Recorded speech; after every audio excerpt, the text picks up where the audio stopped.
Chaque soir, à cette même heure, je m'engage à vous donner une image fidèle et complète des événements qui se sont déroulés. Mesdames et messieurs, bienvenue à ce journal. Développement rural, les membres de la commission interministérielle de programmation sont à l'école du savoir. Ils se sont réunis mardi autour d'un atelier sur le suivi-évaluation présidé par Dr Abakar Suleiman, coordonnateur de la cellule permanente. On en sait plus avec Biaktibo Emmanuel. Il s'agit d'une remise à niveau des membres de la commission interministérielle de programmation sur le concept et l'avantage du suivi et évaluation dans la mise en œuvre des projets et programmes entretenus par le mécanisme de suivi de la réunion sectorielle sur le développement rural. Si le suivi et évaluation permet l'amélioration des performances, on dit le coordinateur national de la cellule permanente, Dr Abakar Suleiman, il est essentiel, ajoute-t-il, de recueillir des informations, porter des jugements et prendre des mesures en fonction des résultats. L'un des éléments clés de suivi et évaluation réside dans la collecte d'informations ou précisément des données. Le suivi et évaluation efficace implique souvent une combinaison des données numériques. En conséquence, la fiche de collecte est l'outil opérationnel de base qui alimente l'ensemble du système de suivi et évaluation. La semaine dernière, la fiche de collecte des données a été présentée comme un outil essentiel dans le suivi et évaluation, assurant la fiabilité de données quantitatives ou qualitatives sur le terrain. Elle permet de relier les activités concrètes aux indicateurs de performance, facilitant ainsi la prise de décisions, l'ajustement du projet, la redevabilité envers les parties prenantes et de l'apprentissage organisationnel. Les secteurs impliqués dans le développement rural au Tchad pourraient connaître des changements opérationnels basés sur l'impact réel de leurs interventions tout en optimisant l'usage des ressources. Célébrée chaque année le 12 mai, la Journée internationale des infirmières met en lumière le rôle essentiel des infirmières et infirmiers dans les systèmes de santé à travers le monde. Héritée de l'engagement de Florence Nightingale, cette journée constitue également une occasion de rappeler les nombreux défis auxquels ces professionnels sont confrontés au quotidien. Difira Vanessa Bouli. La date de 12 mai a été choisie en mémoire de la naissance de Florence Nightingale, née en 1820 au Royaume-Uni, considérée comme la fondatrice des soins infirmiers modernes. Elle s'est illustrée durant la guerre des Crimée en améliorant considérablement les conditions sanitaires des soldats blessés. Son engagement et ses réformes ont profondément transformé les pratiques médicales et posé les bases de la profession infirmière telle qu'elle est exercée aujourd'hui. Instituée par le Conseil international des infirmières, cette journée vise à valoriser le travail des infirmières et infirmiers dans les hôpitaux, les centres de santé, les maternités ainsi que dans des zones rurales souvent difficiles d'accès. Ces professionnels représentent bien souvent les premiers contacts entre le patient et le système de santé. Au-delà des soins médicaux, les métiers d'infirmier exigent de la patience, de l'écoute, de la disponibilité et un profond sens de l'humanité. Jour et nuit, ces femmes et ces hommes accompagnent les patients, soulagent les patients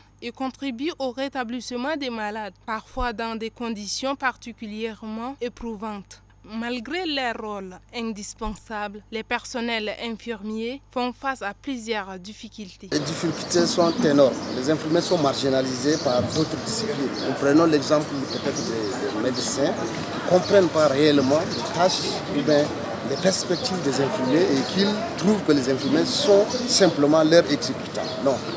Aujourd'hui, on a des professionnels en infirmiers, on a des docteurs en infirmiers. Et bon, quand je parle sur l'infirmier, je suis un spécialiste, je suis un docteur. Je suis un ophtalmologue de formation, j'avais mon master, maintenant je me suis inscrit en doctorat et je suis un infirmier de base. Donc, on a des tâches qui s'ouvrent de nos jours. On voulait emmener les infirmiers à réagir eux-mêmes, à connaître leur rôle, à ne pas se mêler avec le rôle des médecins ou bien des autres disciplines. Et à se limiter à leur rôle et vulgariser leur rôle pour le mieux des patients. La Journée internationale des infirmières rappelle ainsi que derrière chaque soin se cache un engagement humain essentiel au bon fonctionnement des systèmes de santé. Valoriser cette profession revient non seulement à améliorer la qualité des soins, mais aussi à renforcer les protections et le bien-être des populations. À l'occasion de cette célébration de la Journée internationale des infirmières, quelques infirmiers livrent leurs impressions au micro de Difira Vanessa Bouli. Ça représente pour moi une journée exceptionnelle. Pourquoi je dis une journée exceptionnelle? Puisque cette journée est dédiée beaucoup plus aux infirmiers. Les infirmiers, ce sont des personnes courageuses qui sont au chevet du patient à tout moment, qui répondent aux besoins du malade. Leur objectif primordial, c'est soulager, informer et éduquer les patients dès son arrivée jusqu'à la sortie de son séjour à l'hôpital. C'est une bonne journée pour moi. C'est une journée qui est honorée un peu partout dans le monde. Et c'est l'honneur des infirmiers de cette journée a été honoré. C'est à la personne de Mme Florence Tigal qui était la vedette de cette profession et que nous voulons vulgariser cette journée-là dans chaque année et un peu partout dans le monde.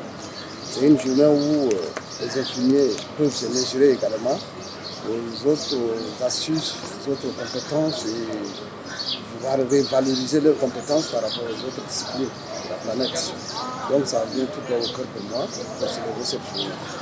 Dans le cadre du renforcement de la mobilisation des recettes fiscales et de l'assainissement des finances publiques, un atelier de formation et de sensibilisation réunissant les cadres provinciaux, départementaux et communaux des impôts ainsi que des opérateurs économiques s'est tenu à Bangor. Cette rencontre vise à améliorer le recouvrement des taxes fiscales et à renforcer les caisses du trésor public. Suivez le reportage de Todonsou Daniel et Abakar Dimi. L'activité a réuni les responsables fiscaux, les opérateurs économiques du Moyen-Kébi-Est et plusieurs partenaires concernés par la gestion des recettes publiques. Le représentant du conseil provincial du Moyen-Kébi-Est, Goundoul Leya Ngolona, a dans son mot de bienvenue insisté sur la nécessité pour tous les acteurs de conjuguer leurs efforts afin de promouvoir le civisme fiscal et garantir le développement de la province. Le vice-président de la Chambre de commerce du Moyen-Kébi-Est, Pacha Kaigou Ozias, pour sa part, a exhorté les opérateurs économiques à respecter leurs obligations fiscales et d'avoir une bonne collaboration pour la réforme. Pour nous, opérateurs économiques de la province du Moyen-Kébi-Est, cette mission a une opportunité précieuse de clarifier les réformes fiscales en cours, échanger sur les défis spécifiques auxquels font face les commerçants de notre province, renforcer le climat de confiance indispensable entre l'administration fiscale et le secteur privé. Que ce centre de travail soit le point de départ d'une collaboration encore plus dynamique pour le rayonnement du Moyen-Kébi-Est. Pour le chef de mission, Memdengarom Joachim, cet atelier constitue une étape importante dans la modernisation du système fiscal local. La nouvelle structure qui est née, c'est la facturation électronique normalisée. Les commerçants, entre-temps, ils se passaient le marché ou les activités commerciales en nous délivrant des factures papier. Donc tu achètes chez moi, je te donne la facture en papier. Mais il faut retenir que c'est cette facture en papier qui est transformée maintenant en facture électronique normalisée. Le seul changement, c'est que c'est passé du papier au numérique. Donc il ne faut pas se casser la tête. Donc c'est cela qui est recommandé à tout un chacun et la loi de finances 2026 nous fait tous obligation. Et l'administration et les collectivités locales décentralisées et les opérateurs communs, tout le monde est obligé de passer par la facture électronique normalisée. Cette formation a pour objectif de définir les étapes nécessaires pour assurer une mise en œuvre de la plateforme ETVA et de la facture électronique normalisée au profit des collectivités décentralisées. Toujours à Bangor, chef-lieu du Moyen-Kébi-Est, un conflit communautaire rangé dégénéré suite à l'assassinat d'un homme d'une quarantaine d'années, faisant plusieurs blessés et des dégâts matériels importants. La situation est toujours sous tension. Suivez plutôt le reportage de Todonsou Daniel et Abakar Dimi. Suite à l'assassinat d'un homme âgé d'une quarantaine d'années qui a dégénéré la bagarre rangée entre deux grandes familles de même communauté et faisant plusieurs blessés et des dégâts matériels considérables dans la soirée du 26 avril 2026. Lors de cet incident, les locataires ont tout perdu. Étant choqués par ce drame, ces locataires ont déposé une requête de dédommagement auprès du tribunal de grande instance de Bongor. Comme vous voyez à l'entrée du palais de la justice de Bongor, la tension est vive.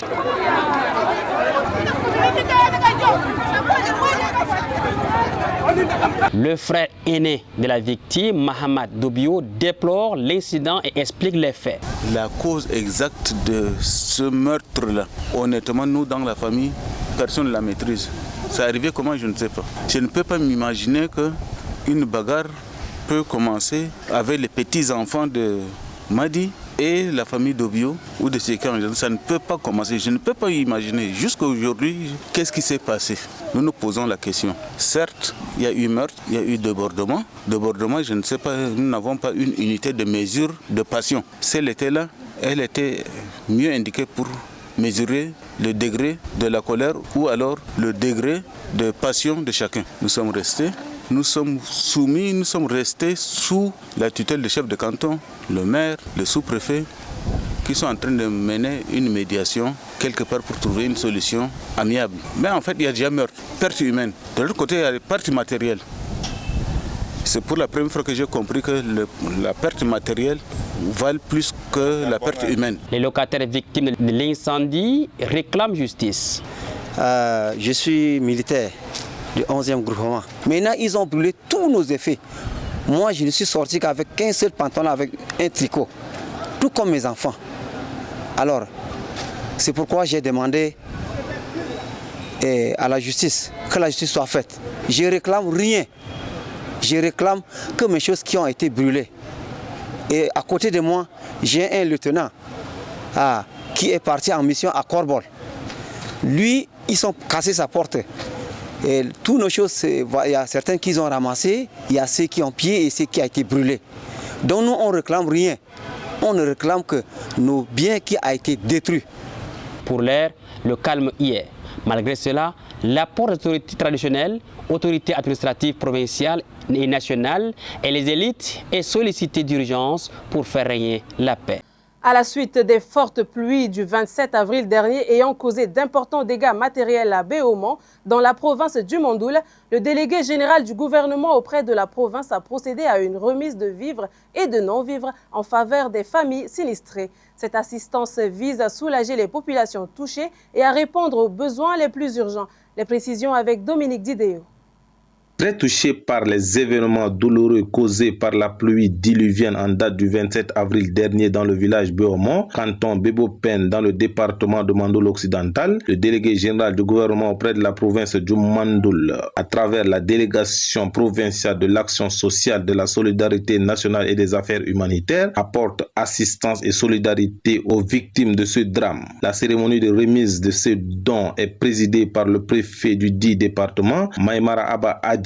Ce sont au total 58 sacs de riz de 25 kg, 40 sacs de sucre de 25 kg, 100 couvertures, 100 nattes, 60 sacs de pâtes contenant 24 petits sachets. Ce don vise à appuyer les sinistrés, mais aussi exprimer la solidarité gouvernementale face à la situation désastreuse que le village Béaumont a connue. Plusieurs interventions du sous-préfet, du chef de canton et des personnes ressources ont exprimé leur compassion face à la douleur des victimes, tout en appelant des personnes de bonne volonté à appuyer ces derniers en différents kits pour permettre de se mettre à l'abri. Maïmara Abba Adji, préfet du département de Mandoul occidental, affirme que cette situation douloureuse a percé les cœurs de plusieurs et ce geste, modeste soit-il, traduit la volonté des plus hautes autorités d'exprimer leur solidarité aux victimes, mais aussi donner un tonus à ces derniers de manière conséquente pour renforcer leur organisme fragilisé par le choc.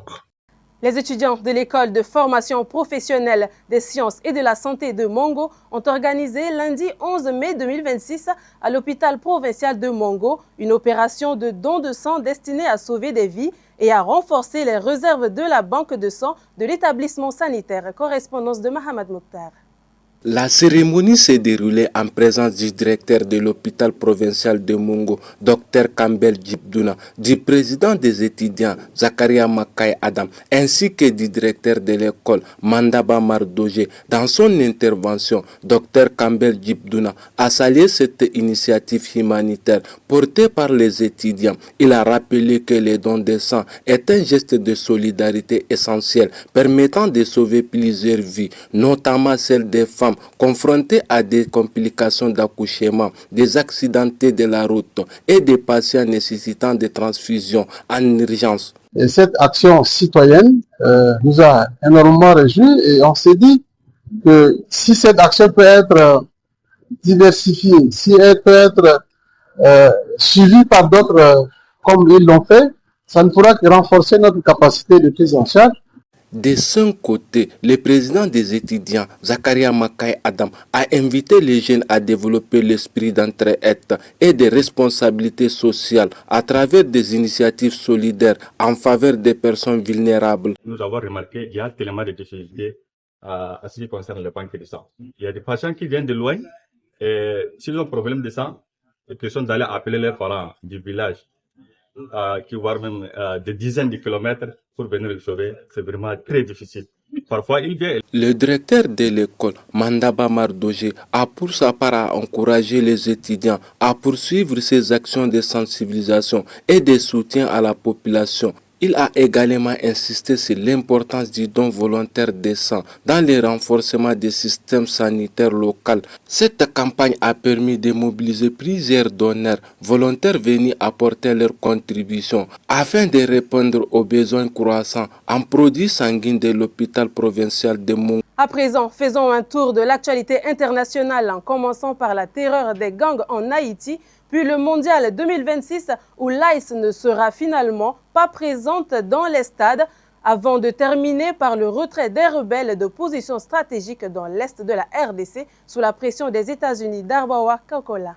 Une nouvelle vague de violence entre gangs à Port-au-Prince, en Haïti, a contraint certaines des personnes à fuir précipitamment leur domicile ce week-end.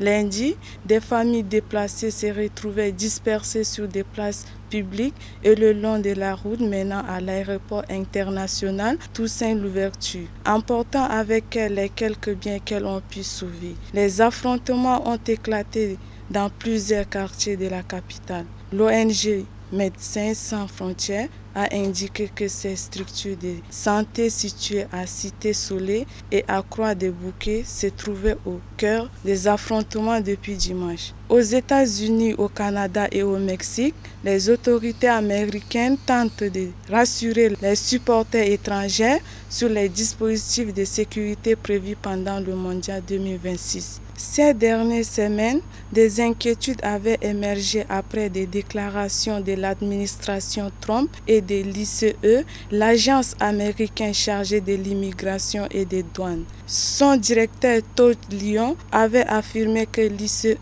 participerait au dispositif global de sécurité du tournoi. Toutefois, les autorités ont finalement précisé que l'agence ne sera pas présente à l'intérieur des stades pendant la compétition. Enfin, dans l'est de la République démocratique du Congo, le groupe rebelle AFC M23, soutenu par le Rwanda, s'est retiré ce week-end de plusieurs positions stratégiques dans la province du Sud Kivu. L'annonce a été faite lundi par l'armée congolaise et un responsable rebelle, marquant le premier recul significatif du mouvement sur le terrain depuis plusieurs mois. Selon un porte-parole congolaise cité par Reuters, ces retraits fait suite à la pression militaire exercée par les forces congolaises ainsi qu'aux pressions diplomatiques menées par Washington.